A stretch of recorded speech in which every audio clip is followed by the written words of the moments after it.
Eh bien, yo, salut à tous les amis, j'espère que vous allez bien. Écoutez, moi ça super. Aujourd'hui on se retrouve pour une toute nouvelle vidéo, et oui, comme d'habitude sur l'actualité du FC Barcelone. Alors comme je l'ai dit hier, les petits potes, je suis désolé que la vidéo sorte un petit peu plus tard, tout comme hier, parce que vous le savez, je l'ai dit hier, malheureusement cette semaine, j'ai une semaine très chargée au travail et je finis pas avant 18 h, donc le temps que je rentre, bon bref, voilà, vous m'avez capté, donc du coup voilà pourquoi les vidéos sortent un petit peu plus tard. Mais aujourd'hui on se retrouve comme tous les jours sur l'actualité du Barça. Aujourd'hui on va parler de déclarations concernant João Félix, ou bien même une mauvaise nouvelle concernant une pipite du FC Barcelone. Les gars, restez prêts et restez jusqu'à la fin de la vidéo. Et vous le savez aussi les amis, nous avons un partenaire depuis bientôt 2 ans, Imisfoot. Alors qu'est-ce qu'Imisfoot? C'est très simple, c'est un site qui vend des maillots pour les femmes, pour les hommes, pour les enfants. Vous avez tous les maillots du FC Barcelone, même des magnifiques maillots rétro. En plus les gars, bon, ce sont des répliques, je vais pas vous mentir, c'est pas des maillots authentiques, mais ce sont des répliques qui sont faits comme des identiques, et en plus ils sont pas chers et vous pouvez profiter de 10% de réduction avec le code BCE. Il n'y a rien de compliqué, vous avez juste à taper le code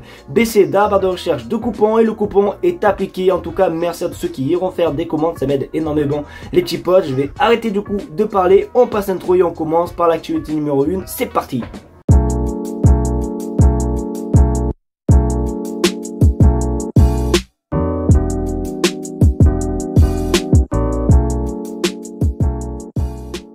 Les amis, c'est sur le point de s'annoncer, de s'officialiser. Oh, je sais plus comment on dit. Bon, bref, vous m'avez capté.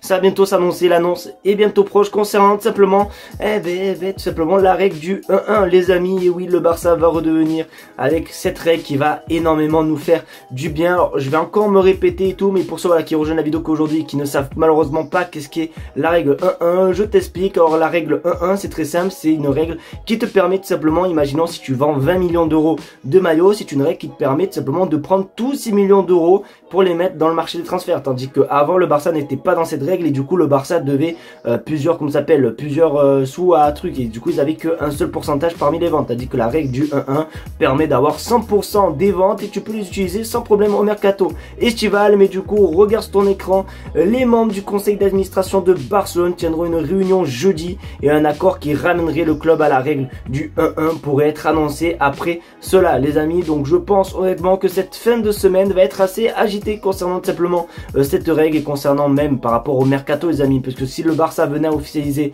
cette règle, ça va être plutôt pas mal les amis. D'ailleurs même Javier Tebas avait dit du positif concernant le FC Barcelone et cette règle, donc croisons les doigts. De toute façon dès qu'on en sait plus, je vous tiendrai au jus. Le président de l'Atlético Madrid a parlé concernant tout simplement l'avenir de João Félix, parce que pour ceux qui ne le savent pas, il est prêté sans option d'achat, ce qui veut dire qu'il va retourner tout simplement à l'Atlético cette saison, du moins la saison qui va arriver, on s'est compris les amis, puisque c'est dans quelques semaines. Mais du coup, il a parlé concernant du coup ce qui va se passer avec le FC Barcelone et João Félix. Regarde sur ton écran, Enrique Cerezo, président de l'Atlético Madrid, la situation est exactement la même qu'il y a 15 jours ou 3 mois.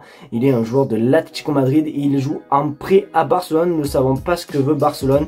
Nous prendrons les décisions que nous devons prendre les amis. Donc voilà les amis, voilà ce qu'il dit tout simplement concernant João Félix. Alors l'Atlético, il me semble qu'ils veulent 60 millions d'euros pour tout simplement vendre João Félix au FC Barcelone. Sauf que le Barça, eux, forcément 60 millions c'est quand même un sacré gros chiffre, on va pas se mentir. Le Barça, eux, veulent tenter tout simplement de le reprendre en prêt. Ça va être très compliqué par l'Atlético les amis. Autant Manchester City et João Cancelo, alors je sais que je m'écarte un petit peu de la piste de João Félix, mais autant João Cancelo, Manchester City, je pense que ça va bien se passer, mais l'Atlético Madrid, je pense qu'ils vont nous mettre des petits bâtons dans les roues dans tous les processus, pourquoi pas d'un futur prêt. Donc à voir ce qui va se passer. N'hésitez pas à me dire si vous êtes contre ou pour le retour, tout simplement. On va dire le retour parce que oui, du coup, puisqu'il va revenir à l'Atlético, est-ce que vous êtes pour le retour de João Félix au FC Barcelone, oui ou non? J'attends vos commentaires avec impatience. Alors les amis, je sais pas si je dois pleurer ou si je dois être énervé, ou si, franchement je sais vraiment pas comment ressentir. Alors je suis quand même assez dégoûté. Et je sais pas, j'arrive à avoir de la colère alors que le pauvre, je sais pas, honnêtement je sais pas du tout les amis. Regarde sur ton écran, Chelsea et Marc Guéhiou abordent les dernières étapes de son transfert. Chelsea déclenchera sa clause libératoire de 6 millions d'euros et c'est Fabrizio Romano d'ailleurs qui nous parle de cette info les amis. Je suis un petit peu assez déçu, Marc Guéhiou les amis, c'était un crack aussi, qui dès qu'il est rentré, il faisait tout le temps la différence et tout, c'était vraiment un très bon très bon joueur. Et c'est vrai que bon, on l'a vu quelques apparitions etc. Il a plus joué avec le Barça Athletic, mais je sais pas, voilà, partir en plus à Chelsea et tout.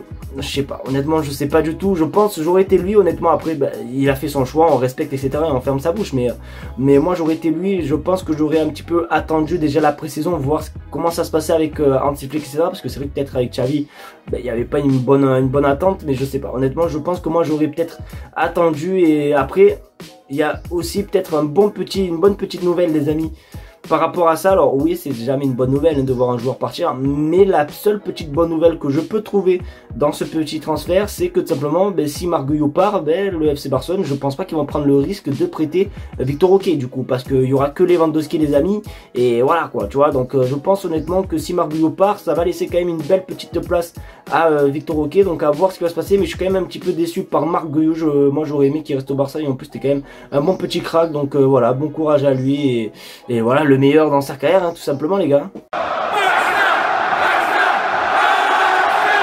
Qu'est-ce qui me manque les gars, Matteo Alemany, je vous jure, mais qu'est-ce qui me manque, parce que bon, Deco, légende, il n'y a aucun souci de ça, hein, vraiment très gros joueur portugais, etc.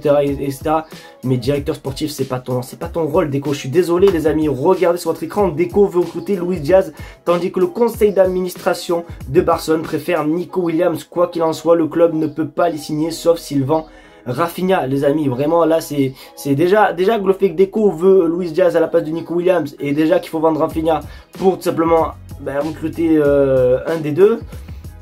Je sais pas vraiment c'est quoi la mauvaise nouvelle dans cette info. Franchement je suis voilà, en fait plus les jours passent et plus j'ai l'impression que finalement c'est très compliqué pour Nico Williams, alors que je sais pas, pour moi il pue le Barça, ce gosse, il pue le Barça les amis. Bon, ce gosse il a que un an de plus que moi, mais il pue, je sais pas, je le vois trop au Barça les amis, il traîne qu'avec des joueurs du Barça etc, c'est un joueur qui connaît la Liga, c'est un joueur avec un énorme potentiel.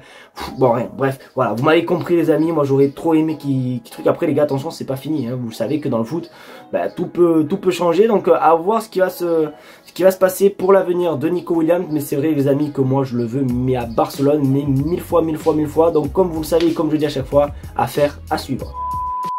Les amis, c'est déjà la fin de cette vidéo, j'espère qu'en tout cas elle t'aura plu. Si c'est le cas, n'hésite pas à me le faire savoir en mettant un maximum de pouces bleus, à partager la chaîne YouTube et à surtout t'abonner, parce que forcément il y a eu la petite promotion du site de mon partenaire, mais forcément je vous ai pas parlé de l'objectif des 50 000 abonnés, donc n'hésitez vraiment pas à vous abonner, donc ça fait toujours plaisir. Et aussi je vais sortir une vidéo demain sur les maillots, où je vais noter les nouveaux maillots de la saison 2024-2025 sur ma chaîne secondaire, donc soyez à l'affût les petits potes. Donc merci à vous d'avoir regardé cette vidéo, on se dit à demain pour une vidéo actualité et aussi pour la vidéo réaction des maillots. Allez, tchuss!